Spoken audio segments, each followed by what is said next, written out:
June 14th, 1987, 3:47 p.m. The air smelled of diesel and salt.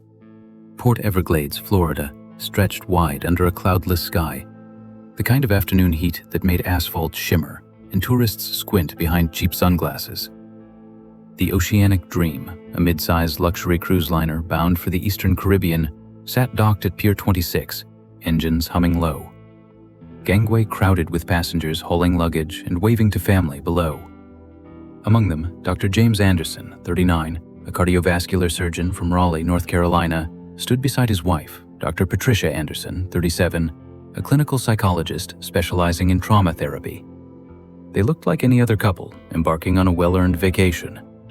James wore a linen shirt, sleeves rolled to the elbows. Patricia carried a straw hat and a paperback novel tucked under one arm. Behind them, their closest friend and colleague, Dr. Martin Ree, leaned against the railing of the observation deck, grinning. "Don't come back too relaxed," Martin called out. "I need you sharp for rounds next week," James laughed. "We'll try to stay awake." Patricia turned back once more, lifting her hand in a slow wave. Martin would later recall that gesture in painful detail. The way her fingers lingered in the air, the way she smiled but didn't speak. It was the last time anyone from home saw her alive. Inside cabin 12D, upper deck, starboard side, the Andersons settled in. The room was modest but comfortable. A queen bed with crisp white linens, a porthole offering a slice of open water, a small desk where Patricia placed her journal unopened. James unpacked their toiletries, humming something off-key. They had no agenda, no shore excursions booked, no dinner reservations. For once in their demanding careers, they had agreed to drift, to disappear in the best sense of the word. But disappear they did, and not in the way anyone expected. June 17th, 1987, 6:10 a.m. The ship docked briefly in St. Thomas for refueling and crew rotation. Housekeeping reported cabin 12D untouched that morning.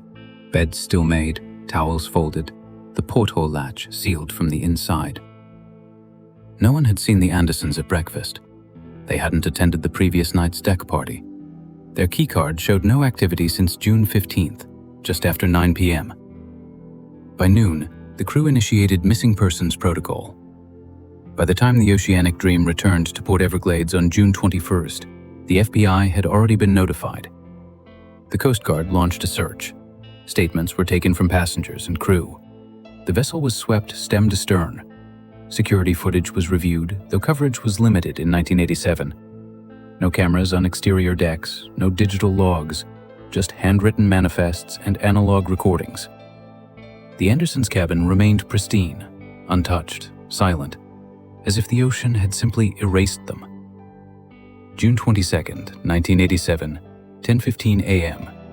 United States Coast Guard Station, Fort Lauderdale. Lieutenant Angela Cortez stood in a windowless briefing room reviewing the preliminary incident report. 2 missing passengers, both physicians. No history of marital conflict, financial trouble, or mental health crisis. Last confirmed sighting, June 15th, 9th p.m. Exiting the ship's main dining hall. No distress calls, no evidence of foul play, no witnesses. Cortez scanned the passenger manifest, cross-referencing crew assignments.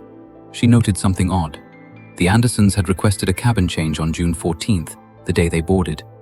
Originally assigned to cabin 8A, they'd moved to 12D. No explanation given. The request was granted without question. She circled the note in red ink. Then she read the next line. Cabin 8A had been reassigned the following day to a walk-on passenger, a man traveling alone, name listed David Karna. The search turned up nothing. No bodies, no debris, no clothing snagged on the ship's hull. Divers checked the waterline. K9 units swept the cargo holds. Every storage locker, every crew quarter, every lifeboat was inspected. The Andersons' personal belongings were catalogued and bagged. A leather wallet, a wedding ring left on the bathroom counter, prescription sunglasses, a half-written postcard addressed to Martin Ree, never stamped, never sent. The message read, "Finally learning to breathe again. More soon." But there was no more, just silence, and 2 names on a passenger list that led nowhere. June 24th, 1987, Raleigh, North Carolina. The Anderson residence sat on a quiet street lined with oak trees and brick colonials. Martin Ree met with FBI agents in the couple's living room. Everything was exactly as they'd left it. Mail stacked on the kitchen counter, coffee mugs in the sink, a framed photo on the mantel. James and Patricia on their wedding day, laughing under a canopy of magnolia blossoms. Martin told investigators everything he knew. The Andersons were devoted to their work and to each other. No enemies, no debts, enemies. They'd booked the cruise last minute after Patricia completed a particularly draining case involving a child trauma survivor. She'd needed distance. James had agreed without hesitation. But there was one thing Martin remembered. Something small. The day before they left, James had called him, asked if Martin could check their mailbox while they were gone. Then he'd paused, as if he wanted to say more. Finally, he just said, "If anything feels off, call the police. Don't wait." Martin had laughed it off at the time. Now, he couldn't stop replaying those words. 3 weeks after the report was filed, the official Coast Guard position was announced. Presumed lost at sea. No evidence of criminal activity. Case remained open but inactive. But those who knew the Andersons refused to accept it. Martin Ree wrote letters to senators. Patricia's sister hired a private investigator. James's mother placed a candle in the window every night and left it burning until dawn. The case faded from headlines, but it never truly closed. Because 8 years later, something would surface. Not in the water, not on the ship, but in the last place anyone thought to look, in the life of a man who should never have been there at all. June 25, 1987, 2:34 Spey. Man, Raleigh Memorial Hospital, North Carolina. Dr. Martin Ree stood in the surgical prep room, hands scrubbed, mask hanging loose around his neck. He couldn't focus, couldn't think past the image of Patricia Anderson waving from the deck of that ship. The hospital had offered him bereavement leave, but he'd refused. Work was the only thing keeping him upright. James had been his mentor. Patricia had been the one who talked him through his divorce 3 years earlier, sitting in her office past midnight, never once checking the clock. They weren't just colleagues, they were family. And now they were gone. Just gone. No explanation, no closure, no bodies to bury. A nurse knocked softly. "Dr. Ree, there's a call for you. Says it's urgent." Martin stripped off his gloves and took the phone in the hallway. The voice on the other end belonged to Special Agent Victor Holstead, FBI Field Office, Miami Division. "We're reviewing the passenger list from the Oceanic Dream," Holstead said. "I need to ask you about something. Did James or Patricia ever mention a man named David Kern?" Martin frowned. "No.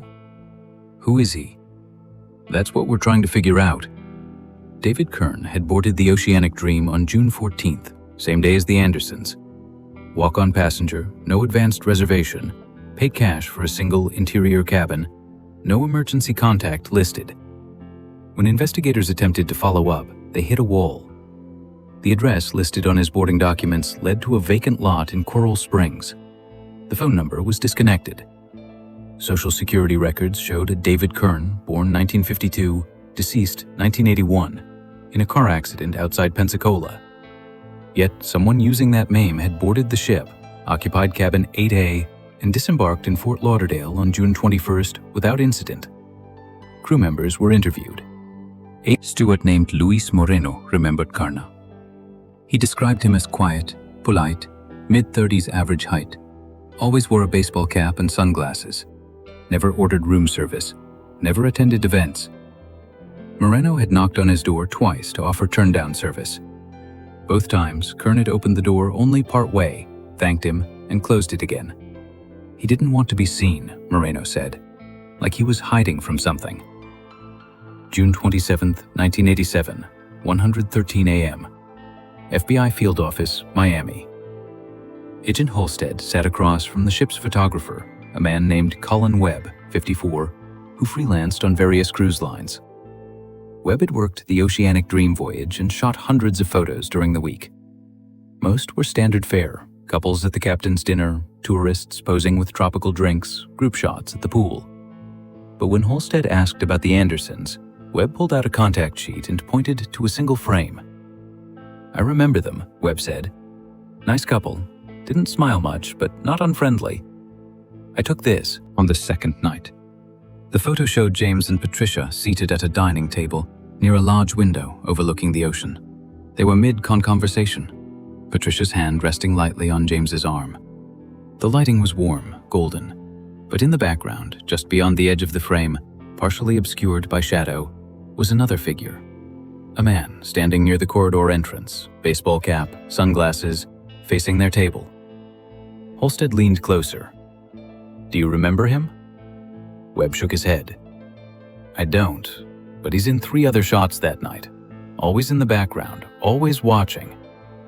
The photos were printed and distributed. FBI agents canvassed passengers who'd been seated nearby that evening. Most remembered the Andersons vaguely, kind, reserved, kept to themselves. But when shown the image of the man in the cab, 2 passengers recalled something odd. A woman from Ohio said the man had stood in the same spot for nearly 20 minutes without moving. "I thought maybe he was waiting for someone," she said. But he never sat down, just stood there.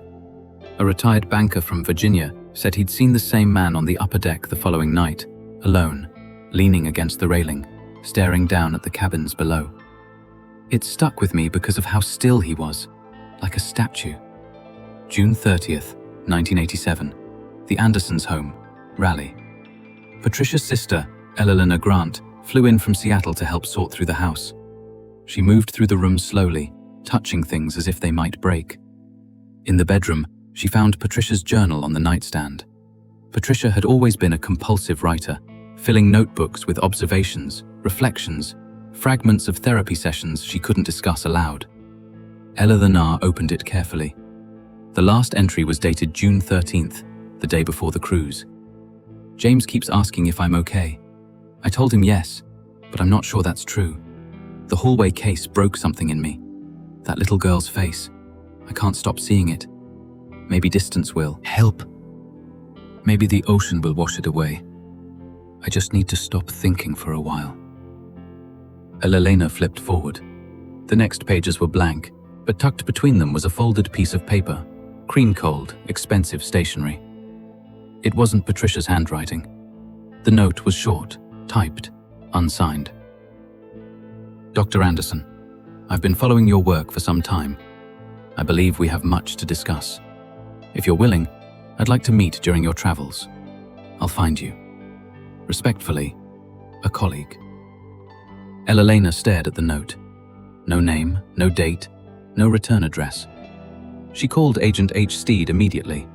When he arrived, he photographed the note and bagged it as evidence. The paper was analyzed. High-quality bond stock, no fingerprints, no watermark. The typeface matched an IBM Selectric common in the 1980s, untraceable. Halstead asked Elena if Patricia had mentioned receiving strange correspondence. She hadn't. But Elena remembered something else. 2 weeks before the cruise, Patricia had come home late one evening, visibly shaken. She'd told James that a man had approached her in the hospital parking lot. He'd known her name, asked if she was ready to let go of the weight. She'd assumed he was a patient or a relative of one, but she'd locked her car doors and driven away. James had wanted to file a report. Patricia had refused, insisting it was nothing, just a confused stranger. Now, Eleanor wondered if it had been more than that. July 2nd, 1987, Port Everglades, Florida. Coast Guard investigators revisited the Oceanic Dream, now docked for maintenance. They focused on cabin 12D, where the Andersons had stayed. Forensic teams swept for fingerprints, fibers, anything that might have been missed in the initial search. They found nothing unusual. The room had been cleaned and reused multiple times since June, but when they examined the porthole latch, a technician noticed something odd. The seal showed no signs of tampering, but the interior mechanism had been recently lubricated. Fresh oil residue, the kind used to keep hinges silent. Someone had opened that window recently, and they'd done it quietly. Next, they examined cabin AA, the room originally assigned to the Andersons before they requested the switch. The cabin had been occupied by David Kern. Inside, investigators found the space sterile. No personal items left behind, no fingerprints on surfaces. The bathroom had been wiped down, even the trash can was empty. But in the closet, wedged behind the hanging rod, was a single Polaroid photograph. It showed the exterior of cabin 12D, taken from the upper deck. The angle suggested someone had been standing directly above, looking down on the back, written in pencil. Yusht, second window from starboard, clear view. Agent Halstead held the photo under the light, his jaw tightened. This wasn't random, this was surveillance. David Kern, whoever he really was, had been watching the Andersons long before they disappeared.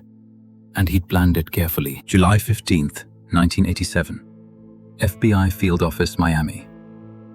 Agent Victor H. Halstead stood before a wall covered in photographs, timelines, and passenger statements. 6 weeks had passed since the Andersons vanished, and the investigation had stalled.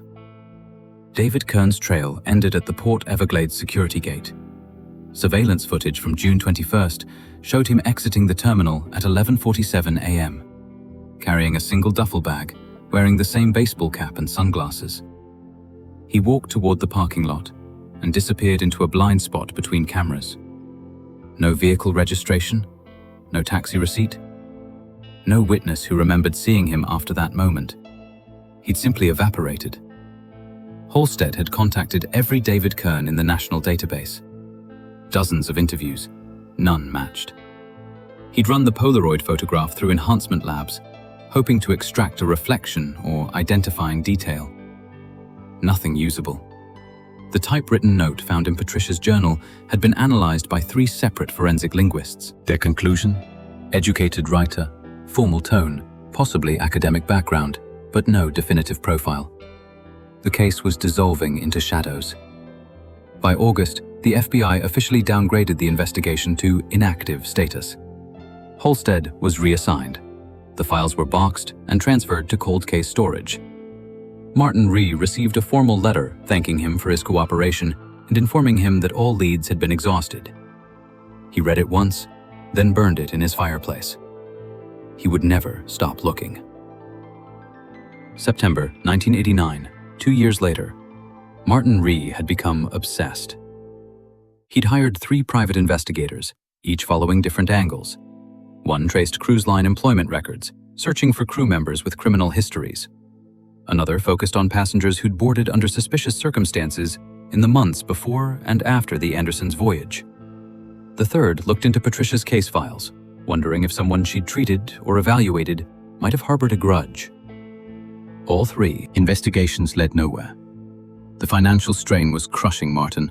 He'd spent over $40,000. His colleagues gently suggested therapy.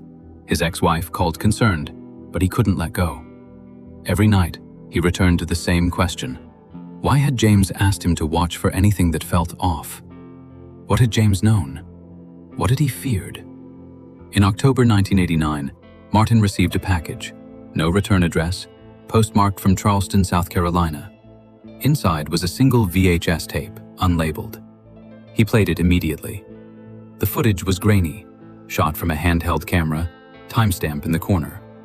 June 15th, 1987, 10:23 p.m. The video showed the upper deck of the Oceanic Dream at night. Dark water, distant lights. Then the camera panned slowly to the right, focusing on a row of cabin windows. One window, second from the left, showed movement inside. 2 figures visible through sheer curtains, a man and a woman, the Andersons. The camera held steady for several seconds, then it zoomed closer. A third figure appeared in the frame, standing inside the cabin near the door, tall, motionless, watching them. The video cut to black.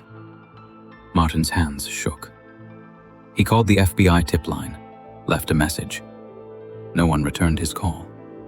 He made copies of the tape and sent them to Eleanor Grant, to Agent H. Halstead's last known address, to a journalist at the Miami Herald. Only Eleanor responded. She'd watched it 3 times and couldn't sleep. "Who sent this?" she asked. Martin had no answer, but the tape confirmed what he'd suspected all along. Someone had been in that cabin, and someone wanted him to know. December 1991. 4 years gone. The Andersons were declared legally dead by court order. Their estate was settled. Patricia's sister inherited the house. James's mother, now in her 70s, stopped lighting the candle in the window. The case had become a footnote in cruise line safety discussions, cited in maritime law seminars as an example of inadequate surveillance protocols. But among those who'd known James and Patricia, the grief remained sharp. Martin Rhee attended a memorial service held at Raleigh Memorial Hospital. Over 100 people came, colleagues, former patients, friends. A chaplain spoke about healing and acceptance. Martin stood in the back, silent.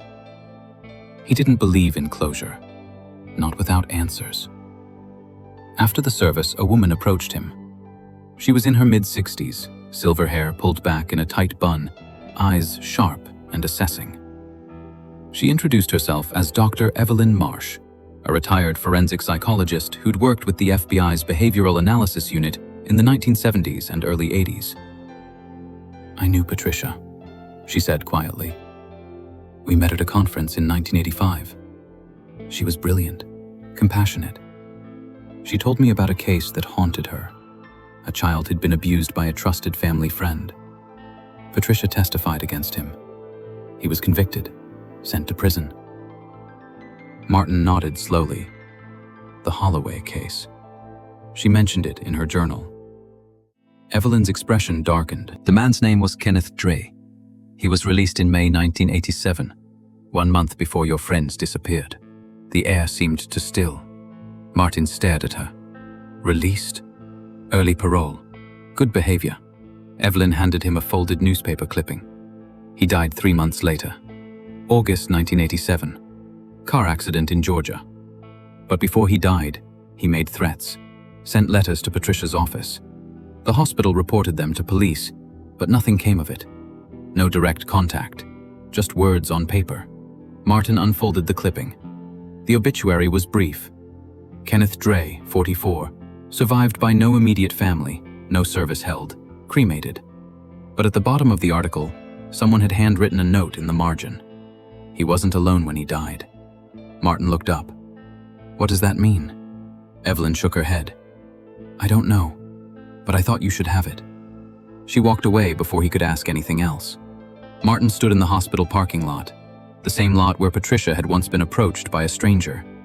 The pieces didn't fit, but they were multiplying. January 1993. 6 years Martin Rhee had moved to a smaller apartment.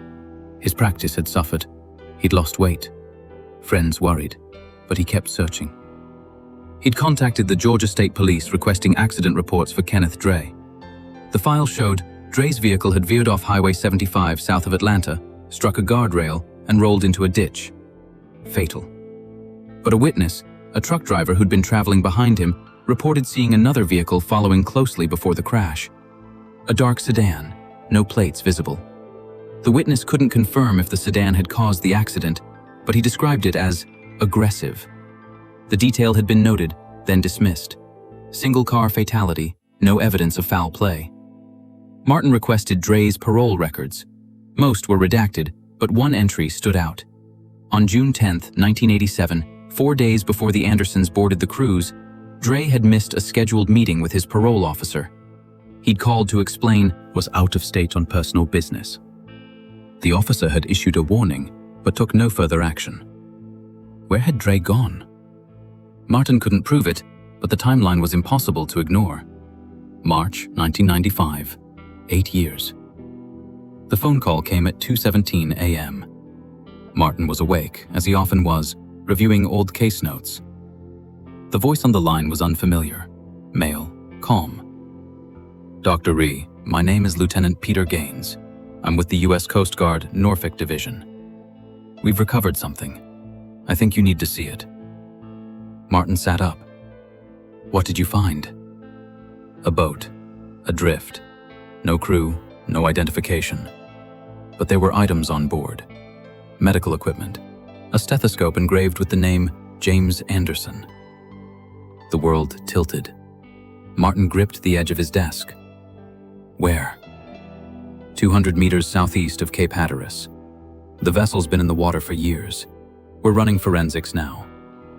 But Dr. Ree Gaines paused. There's something else. We found a journal, handwritten. It's water damaged, but parts are legible. The last entry is dated September 1987, 3 months after they disappeared. Martin's voice cracked. What does it say? I can't discuss details over the phone, but I can tell you this. They didn't die in June. They were alive, and they were running from someone. March 17th, 1995, 9:42 a.m., United States Coast Guard Station, Norfolk, Virginia. Martin Ree stepped off the plane, feeling like he hadn't slept in 8 years, because in many ways, he hadn't. Lieutenant Peter Gaines met him at the station entrance, a man in his early 50s with gray temples and the careful posture of someone who'd spent decades delivering bad news to families. They shook hands briefly. I appreciate you coming, Gaines said. I know this isn't easy. Martin's throat was dry. Show me. They walked through a series of secure corridors to a climate-controlled evidence room. On a stainless steel table lay the recovered items, each sealed in clear plastic bags labeled and catalogued. Martin approached slowly. A stethoscope, tarnished but intact, James's. Initials still visible on the chest piece. JR. A waterproof medical kit, half the supplies missing. A woman's watch, the band corroded, stopped at 4:16. Patricia had worn that watch every day. And then the journal, leather-bound, swollen with seawater, pages warped and discolored, but preserved enough to read. Gaines handed him a transcription. We photographed every legible page. This is what we could recover. Martin took the document with trembling hands. The first entry was dated June 16th, 1987, 2 days after they boarded the Oceanic Dream. Something is wrong. James noticed at first the man from dinner last night, the one who wouldn't stop staring. He was standing outside our cabin this morning at 6 a.m., just standing there. When James opened the door to confront him, he walked away without a word. We asked the purser about cabin assignments. He said the man's name is David Kern. Traveling alone, paid cash. No one knows anything about him. I told James I wanted to leave at the next port. He agreed. Martin's pulse quickened. He read on. June 17th. We tried to disembark in St. Thomas, packed our bags, went to the gangway, but when we presented our documents, the crew said there was a problem with our paperwork. A discrepancy. They told us we'd need to wait until we returned to Florida to resolve it. James argued. I've never seen him that angry. But they wouldn't let us off. We went back to the cabin. The man Kerner was in the hallway again, watching. Always watching. June 18th. James found a note slipped under our door this morning, typed, unsigned. It said, Dr. Anderson, you destroyed my life. Now I'll erase yours slowly.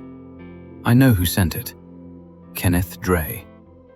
James wanted to go to the captain, but I convinced him not to. If Dre is here, if he's using a fake name, then he's planned this. He knows we're trapped. We can't get off. We can't call for help without proving anything. And if we make noise, he'll know we're on to him.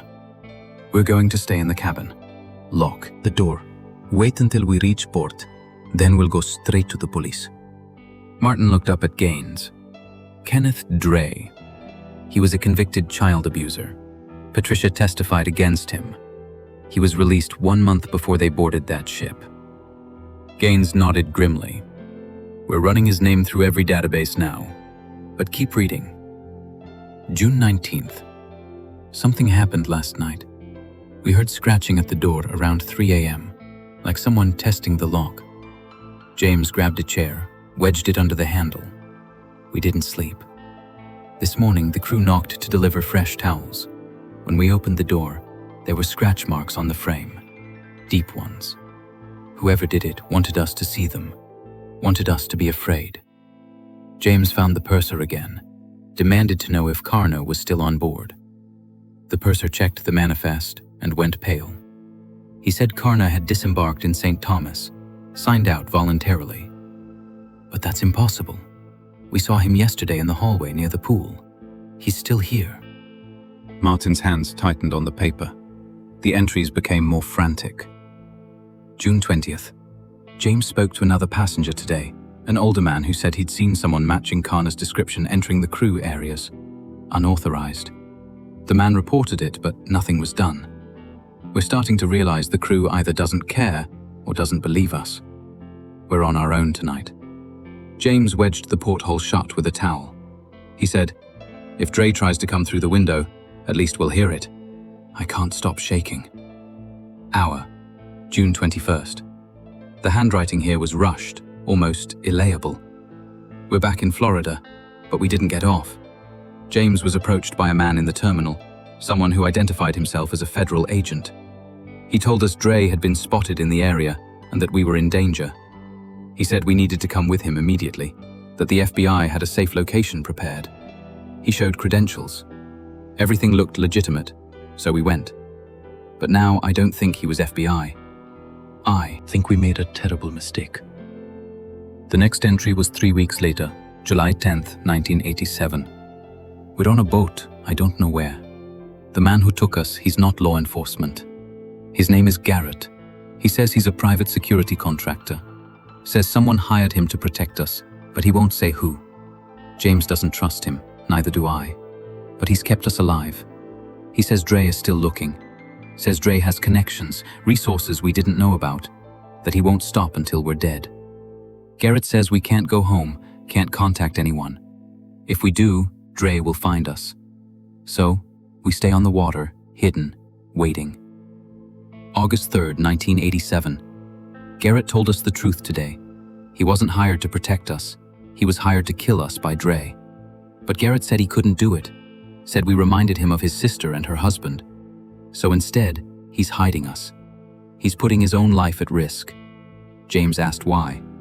Garrett said because some lines shouldn't be crossed. But he also said Dre will never stop. That the only way This ends is if Dre believes we're already dead. September 2nd, 1987. The final entry. Patricia's handwriting shaky, exhausted. Garrett says, "We have to leave the boat. Someone's been asking questions in the ports. Someone's getting close. He's arranging new identities for us, new documents. He says we'll have to disappear completely. Change our names, our faces, everything. James is willing. I'm not sure I am, but I don't see another choice. If you ever find this, if someone ever reads these words, please know we didn't want to leave. We didn't want to abandon everyone we loved. We just wanted to survive. Tell Martin we're sorry. Tell Eleanor I love her. And if Dre is still alive, tell the world what he did." The page ended there. Water damage had erased whatever came next. Martin set the transcription down, his vision blurred. They were alive for months. Gaines exhaled slowly. "We believe." So the boat was found drifting with no engine power, no fuel. It's been in the water at least 5 years, maybe longer. We're running forensic tests on the hull, checking for any biological evidence. But Dr. Ree, there's something else. He pulled out another plastic bag. Inside was a driver's license, laminated, partially corroded. The photo showed a man in his 30s, clean-shaven, light brown hair. The name on the license, David Kern. But the face was wrong. The bone structure didn't match the man from the cruise ship photos. This was taped to the underside of the navigation console. Gaines said Garrett must have kept it as insurance. We ran the photo through facial recognition.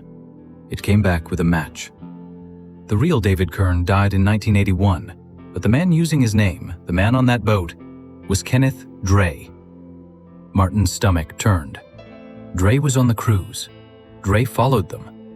And according to Georgia State records, Gaines continued, Kenneth Dre died in a car accident in August 1987, but there was never a body. The vehicle burned. Remains were too charred for identification. Dental records were inconclusive. We think he faked his death. Martin stood, pacing. Then where is he now? Where are James and Patricia? Gaines hesitated. We don't know. But 2 days ago, we received an anonymous tip. Someone called our main line, wouldn't give a name, said only this: check the mortuary records in Beaufort, South Carolina, August 1993. Look for Patricia Ellis. Martin froze. Ellis was Patricia's maiden name. We know. We've requested the records. They should arrive tomorrow. Martin stared at the evidence table, at the watch frozen at 4:16, at the journal that proved his friends had fought to stay alive. Somewhere out there, the truth was waiting. And for the first time in 8 years, he believed he might actually find it. March 18th, 1995. 7th, 23 of them.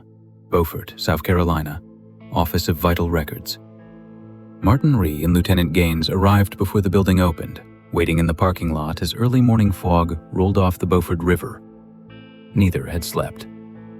The anonymous tip had been precise, almost surgical in its specificity. Patricia Ellis, August 1993, mortuary records. Someone knew exactly where to point them. The question was, who and why? Now, at 8:00 a.m., a clerk named Dorothy Haynes unlocked the front door. She was in her 70s, reading glasses on a chain, the kind of woman who'd worked the same job for 40 years and knew every file by heart. Gaines showed his credentials and explained they were following up on a missing persons case. He asked for death certificates filed in August 1993 under the name Patricia Ellis. Dorothy's expression didn't change. She walked to a filing cabinet in the back room, pulled a drawer, and returned with a single folder. Inside was a death certificate signed by Dr. Leonard Voss, local physician. Cause of death? Cardiac arrest. Date? August 14th, 1993. Age? 43. Next of kin? None listed. Cremated at Seaside Memorial. No service held. Martin stared at the document. Patricia would have been 43 in 1993. The age matched perfectly, but the signature space for the deceased's representative was blank. No family, no witnesses, just a name and a date. Is there anything else? Gaines asked. Any records of who authorized the cremation? Any contact information? Dorothy adjusted her glasses. There's a note in the file, typed. It says the arrangements were prepaid by a third party through a private trust. No name given. The funeral home would have more details. Seaside Memorial was 2 miles east, a small chapel with white columns and a view of the saltwater marsh. The director, a man named Paul Kershaw, met them in his office. He was younger than Martin expected, maybe 40, with kind eyes and the careful demeanor of someone who'd spent years comforting grieving families. I remember the Ellis case, Kershaw said quietly. It was unusual. The arrangements were handled entirely by phone. No one came to identify the body. No one attended the cremation. Payment was wired from an offshore account. I tried to follow up, but the number I was given was disconnected within a week. Where did the body come from? Gaines asked. Kershaw pulled a ledger from his desk. County coroner. She was found deceased in a rental cabin off Highway 21. The owner discovered her when she didn't check out on time. Coroner ruled natural causes, no signs of trauma, no suspicious circumstances. Martin's voice was tight. Did anyone verify her identity? Kershaw hesitated. The coroner used fingerprints. They matched records in the national database under Patricia Ellis. But he trailed off. But what? The coroner at the time was Dr. Raymond Toller. He retired in 1994, moved to Arizona. But before he left, he told me something strange. He said he'd had doubts about the Ellis case. He said the fingerprints matched, but the woman's dental records didn't align with anything in the system, like someone had scrubbed them. He wanted to investigate further, but the case was closed before he could. Gaines and Martin exchanged a glance. You have a photo of the deceased? Gaines asked. Kershaw shook his head. No photos were taken. That's also unusual, but not unheard of with private cremations. Martin felt the floor shift beneath him. Where's the rental cabin? The one where she was found? About 12 miles north. It's privately owned. The property's been sold since then, but I can give you the address. They drove in silence. The cabin sat at the end of a dirt road surrounded by live oaks draped in Spanish moss. It was small, weathered with a sagging porch and peeling paint. A "for" sign was staked in the front yard, faded and leaning. No one answered when Gaines knocked. He tried the door. Locked. Martin walked around the side, peering through dusty windows. Inside, the furniture was draped in sheets. No signs of recent occupancy. But on the back porch, Martin found something. A small metal box, rusted and partially hidden beneath a rotted board. He pried it open. Inside were 3 items: a pair of wire-rimmed reading glasses, a folded map of the South Carolina coast, and a Polaroid photograph. The photo showed 2 people standing on a dock at sunset. A man and a woman, faces turned away from the camera, holding hands. On the back, written in faint pencil, James and Patricia, September 1987. Martin's hands shook. They were here. They were alive. Gaines examined the map. Several locations were circled in red ink: Beaufort, Charleston, Savannah, and farther north, a tiny coastal town called Edisto Island.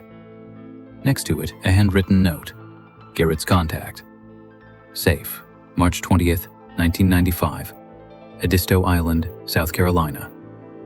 The island was remote, accessible only by a 2-lane bridge over tidal marshes. Population fewer than 300 year-round residents. The kind of place where strangers were noticed and remembered. Gaines and Martin checked into a small inn and began asking questions. They showed the Polaroid to locals, showed photos of James and Patricia from 1987. Most people shook their heads, but an older woman working at the island's general store paused when she saw the picture. "I've seen them," she said slowly. "Not those faces exactly, but there was a couple who lived here for a while. Mid-90s, maybe 92 or 93. They kept to themselves, rented a cottage on the south end, paid in cash. She was quiet, kind. He was more nervous, always looking over his shoulder. They left suddenly one summer, no forwarding address." "Do you remember their names?" Martin asked. She thought for a moment. "Ellis, I think. Robert and Patricia Ellis." Martin's chest tightened. James had taken Patricia's maiden name. They'd been hiding in plain sight. The cottage was still there, now occupied by a retired couple from Ohio. But the property manager, a man named Vernon Cross, remembered the Ellises. Nice people, never caused trouble. Paid 6 months in advance. Then, one day, they were gone. Left most of their things behind. I boxed it up, kept it in storage in case they came back. They never did.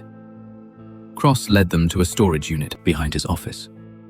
Inside were 2 cardboard boxes taped shut, covered in dust.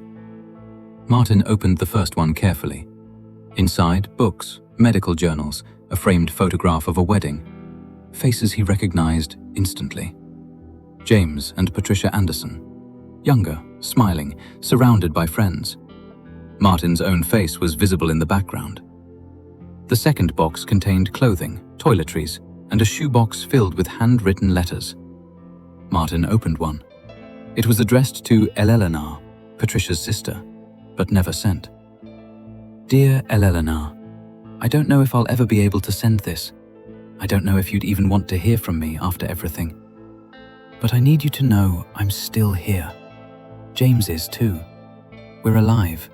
We're safe. But we can't come home. Not yet. Maybe not ever.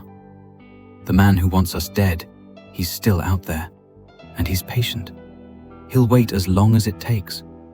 We've changed our names, our faces, our lives. We're ghosts now. But I think about you every day. I think about Martin, about Mom, about the life we left behind. I'm so sorry. I'm so sorry." The letter was dated November 1992, 5 years after they disappeared. Martin read it 3 times, tears streaming down his face. They'd been alive for years, and they'd been alone. Gaines was on the phone with the Coast Guard forensics lab. When he hung up, his expression was grim. They finished analyzing the boat. DNA samples recovered from the cabin match James and Patricia Anderson. But there's more. They found blood traces, not theirs. A third person. We ran it through. CODIS got a hit. Who? Kenneth Dre. His DNA was in the system from his 1984 conviction. He was on that boat recently, within the last 2 years. Martin's voice was hoarse. He found them. We think so, and we think he's still looking. March 23rd, 1995, 4:16 p.m. FBI Field Office, Charleston. The case had been officially reopened, now classified as a federal manhunt. Kenneth Dre, aka David Kern, aka Robert Kern, aka half a dozen other aliases, was wanted for kidnapping, stalking, and suspected homicide. His face was distributed to every law enforcement agency on the East Coast. But Dre was a ghost. No credit cards, no phone records, no paper trail. He moved through the world like smoke, until an analyst named Jennifer Cho found something. She was reviewing financial records tied to the offshore account that had paid for Patricia Ellis's cremation. The account had been dormant since 1993, but in February 1995, it received a wire transfer, $50,000, deposited from a bank in Charlotte, North Carolina. The transaction was flagged because it originated from an estate settlement. The estate of Martin Rees's former colleague, Dr. Richard Hollander, who died of cancer in January 1995. Gaines and Martin flew to Charlotte immediately. They met with Hollander's executive, a lawyer named Alan Spence. Spence confirmed that Hollander had included a strange provision in his will, a sealed envelope with instructions to wire $50,000 to a specific account 60 days after his death. No explanation, no recipient name, just the account number. Did Dr. Hollander know the Andersons? Gaines asked. Spence nodded. They worked together. He was devastated when they disappeared. He even hired investigators on his own, spent a fortune trying to find them. But after a few years, he stopped talking about it. I assumed he'd moved on. Martin's voice was quiet. He didn't move on. He found them. Spence looked confused. What do you mean? The money wasn't for a cremation, Martin said. It was a signal. Hollander was sending them funds to keep running. He knew they were alive. He was helping them. Gaines pulled out his phone. If Hollander was in contact with them, there might be records, letters, phone logs. They searched Hollander's office, now cleared and locked. But in a desk drawer beneath a false bottom, they found a single index card. On it, a phone number and an address. Edisto Island, South Carolina. The cottage, and below it, a second address. This one in Asheville, North Carolina. Current, March 24th, 1995, 11:52 p.m. Asheville, North Carolina. The address led to a small duplex in a quiet neighborhood near the university. The lights were off. No car in the driveway. Gaines called for backup. 3 patrol units arrived within 10 minutes. They approached carefully, weapons drawn. Gaines knocked. No answer. He knocked again, louder. A voice from inside muffled. Who is it? Federal agents, open the door. Silence. Then the sound of a lock turning. The door opened 6 inches, held by a chain. A man's face appeared in the gap. Mid-50s, graying beard, tired eyes. James Anderson? Gaines asked. The man's face crumpled. He closed his eyes, nodded once, and opened the door. James Anderson looked like a man who'd aged 20 years in 8. His hair was streaked with gray, his hands trembled. He wore a faded sweatshirt and jeans, both too large for his thinning frame. Behind him, the duplex was sparse. A couch, a television, a small kitchen. Table with a single chair. Where is Patricia? Martin asked, stepping forward. James looked at him, and Martin saw the answer in his eyes before he spoke. She's dead, James said quietly. She died 2 years ago in Beaufort. Martin's knees buckled.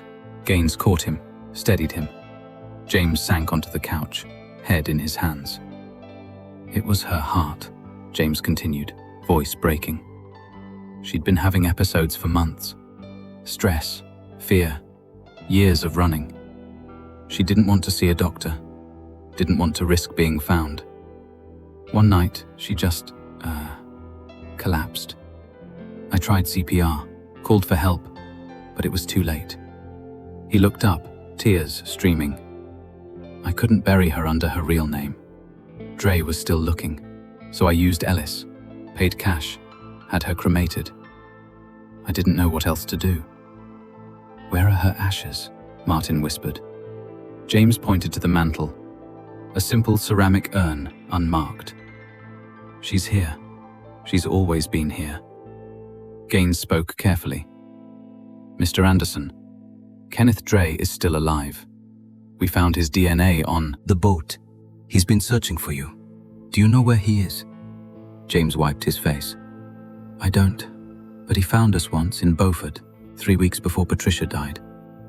He came to the cabin, stood on the porch, looked right at us through the window. Then he left. I think he wanted us to know he'd won, that we'd never be free. Why didn't you come forward then? Gaines asked. Because I was afraid. Afraid for Patricia. Afraid he'd finish what he started. After she died, I didn't care anymore. But I couldn't leave her. Couldn't let her be alone. He looked at Martin. I'm sorry. I'm so sorry. I wanted to call you 1,000 times. Wanted to tell you we were okay. But we weren't okay. We were never okay. Martin crossed the room, sat beside his friend, and pulled him into an embrace. James sobbed against his shoulder, 8 years of grief pouring out. But the case wasn't over. Dre was still out there. And 36 hours later, a breakthrough would come from the last person anyone expected. March 26th, 1995, 6:42 a.m. FBI Field Office, Charleston. Special Agent Victor Halstead had returned to the case, pulled from his current assignment the moment James Anderson was found alive. He sat across from James in a secure interview room, recording equipment running, 2 other agents present. James looked hollow, like a man who'd spent years carrying a weight too heavy to set down. But he was talking, finally talking. Garrett, James began, his voice raw. The man who took us off that ship. His full name was Garrett Lyle Bishop, former Marine, private security contractor. Dre hired him through an intermediary, offered him $25,000 to make us disappear. Quietly, no bodies, no evidence, just gone. Halstead leaned forward. But he didn't kill you? No. He said when he met us, when he saw Patricia, she reminded him of his younger sister. She'd been murdered by her ex-husband in 1983. Garrett had been overseas when it happened. He never got to say goodbye. He said he couldn't do that to someone else's family, so he hid us instead. Took us to the boat. Kept us moving between small harbors, fishing towns, places where no one asked questions. Where is Bishop now? James's expression darkened. Dead. September 1987. He was going to help us get new identities, real documents, something that would hold up long term. But he had to meet a contact in Savannah. He never came back. We found out later he'd been shot outside a warehouse. The police ruled it a robbery, but Garrett always carried cash. His wallet was still on him when they found the body. I think Dre figured out what he'd done. I think Dre killed him. Halstead made notes. Did Bishop ever tell you how Dre found you on the cruise? He said Dre had been tracking Patricia for months after his release. Followed her to the hospital, to our house. He knew our routines. When we booked the cruise, Dre somehow got access to the passenger manifest. He boarded under a fake name, bribed a crew member to reassign our cabin, and waited. He wanted to make it look like an accident, like we'd fallen overboard. But when we stayed in the cabin, when we stopped going to public areas, he realized we knew. So we changed tactics, paid Garrett to finish it quietly. And when Garrett betrayed him, Dre went quiet. For years we thought maybe he'd given up, moved on. But Patricia always said he wouldn't. She said, men like Dre don't let go. They just wait. James's voice cracked. She was right. Halstead slid a photograph across the table. It showed Kenneth Dre's mugshot from 1984 before his conviction. Hard eyes, thin lips, a face built for cruelty. When was the last time you saw him? June 1993, Beaufort. He came to the cabin where we were staying, stood on the porch, didn't knock, didn't speak, just looked at us through the window for maybe 30 seconds. Then he left. Patricia had a panic attack that night. Her heart was already weak. The stress, it destroyed her. 2 months later, she was gone. Halstead closed the folder. Mr. Anderson, we're going to find him, but I need you to think carefully. Did Dre ever mention anyone else, any associates, anywhere he might go? James hesitated. Then he nodded slowly. There was something Garrett told us. He said Dre had a brother, younger. They'd been estranged for years, but Garrett thought the brother might have helped Dre with documents, money. He said the brother lived somewhere in Virginia, worked at a print shop. That's all I remember. It was enough. March 27th, 1995. 2:14 p.m., Roanoke, Virginia. FBI analysts ran Kenneth Dre's family history through every available database. They found a half-brother, Stephen Dre, born 1959. No criminal record, employed at a commercial printing company in Roanoke. Agents visited the shop. Stephen wasn't there. His supervisor said he'd called in sick that morning. They went to his apartment. No answer. Obtained a warrant. Inside they found a desktop computer, financial records, and a filing cabinet full of forged documents, driver's licenses, social security cards, birth certificates, dozens of identities, and in a desk drawer, a handwritten ledger. Each entry listed a name, a date, and a location. The last entry, March 25th, 1995, K. Dre, Asheville, North Carolina. Stephen Dre was arrested that evening at a bus station in Greensboro, attempting to flee. Under interrogation, he broke within an hour. He admitted to providing his brother with false identities for over a decade, said Kenneth had paid him in cash, sometimes threatened him, and he gave them something critical, an address. A cabin in the mountains outside Boone, North Carolina. Kenneth Dre's current location, March 28, 1995, 4:52 a.m., Whitka County, North Carolina. The cabin sat at the end of a gravel road, surrounded by dense forest, 15 miles from the nearest town. FBI tactical units surrounded the property in darkness, night vision scopes cutting through the trees. Halstead was there, along with 30 agents, local sheriff's deputies, and a canine unit. They'd planned the operation for hours. No mistakes, no escape routes. At 5 a.m., they moved. Flashbangs shattered the morning silence. The front door came down. Agents flooded inside, shouting commands. The cabin was small, 2 rooms, a kitchenette, a wood-burning stove still warm. And in the back room, sitting calmly on a cot, was Kenneth Dre.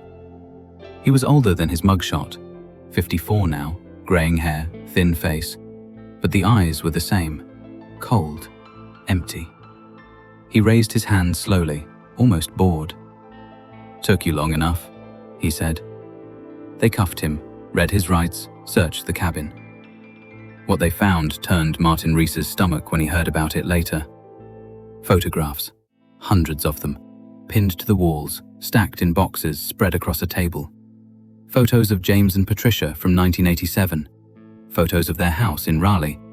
Photos of Martin, of Eleanor, of the hospital where they'd worked, and newer photos, surveillance shots from Beaufort, from Edisto Island, from Asheville. Dre had been watching, always watching, for 8 years in a metal lockbox under the cot. They found a journal, Dre's handwriting, page after page of obsessive entries, dates, times, locations, and on the final page, written in neat block letters. They thought they could run. They thought they could hide. But I gave them something better. I gave them fear every day, every breath. That was my justice, not death. Fear. March 30th, 1995. Kenneth Dre was charged with kidnapping, stalking, harassment, and conspiracy to commit murder. Federal prosecutors added weapons charges, fraud, and obstruction. Bail was denied. The case made national headlines. Dr. Couple disappeared on cruise in 1987. 8 years later, Coast Guard found this ran in newspapers across the country, alongside photos of James and Patricia from happier times. The community of Raleigh was shaken. Former patients of the Andersons came forward with stories of their kindness, their dedication. Vigils were held. A memorial fund was established in Patricia's name, Child Trauma Survivors. Martin Ree stood beside James at a press conference, both men exhausted, both men grieving in their own ways. James spoke briefly, his voice steady but quiet. My wife and I spent 8 years running from a man who couldn't accept that justice had been served. Patricia didn't deserve what happened to her. No one does. But I want people to know she never stopped being a doctor, even in hiding. She helped people wherever we went, listened to their struggles, offered guidance when she could. She never stopped caring. That's who she was, and that's how I want her to be remembered. April 15th, 1995, Raleigh Memorial Hospital. A memorial service was held in the hospital chapel. Over 300 people attended, colleagues, patients, friends. Eleanor Grant flew in from Seattle, finally able to mourn her sister properly. She spoke about Patricia's dedication to her work, her empathy, her refusal to look away from suffering. She saved lives, Eleanor said, tears streaming. Not just as a doctor, but as a person who believed everyone deserved compassion, even when it cost her everything. Martin spoke last. He talked about James and Patricia as he'd known them. Brilliant, kind, unshakable in their commitment to helping others. He described the last time he saw them, waving from the deck of that ship, and how he'd replayed that moment 1,000 times, searching for something he'd missed. I spent 8 years looking for answers, he said, and I found them. But the answer I wanted most, the one where they came home safe, where we all got to grow old together, that one I'll never have. So instead, I'll hold on to this. They loved each other until the very end. They fought to stay alive, and they never stopped being the people we admired. That's not nothing, that's everything. After the service, James placed Patricia's ashes in a memorial garden outside the hospital. A simple stone marker was engraved with her name, her dates, and a single line. She listened when others looked away. June 1996, Kenneth Dre was convicted on all charges, sentenced to life in prison without parole. He showed no remorse during sentencing, offered no apology. The judge called him a predator who weaponized fear as punishment, and noted that his actions had not only destroyed the Andersons' lives, but had robbed a community of 2 dedicated healers. Dre died in prison in 2003. No one attended his funeral. James Anderson slowly rebuilt his life. He couldn't return to surgery. His hands shook too much, the trauma too deep. But he became a volunteer counselor for victims of stalking and domestic violence, using his experience to help others navigate systems that had failed him. He never remarried, never left Asheville. Every year on Patricia's birthday, he visited the memorial garden in Raleigh and sat beside her stone for hours, talking to her as if she were still listening. Martin Ree eventually returned to full-time practice, though he never stopped advocating for better passenger safety protocols on cruise ships. He testified before Congress twice, pushing for enhanced surveillance systems and mandatory crew training for missing persons cases. Legislation passed in 1998, informally called the Anderson Act, required all cruise vessels operating in U.S. waters to install comprehensive camera systems and maintain real-time passenger tracking.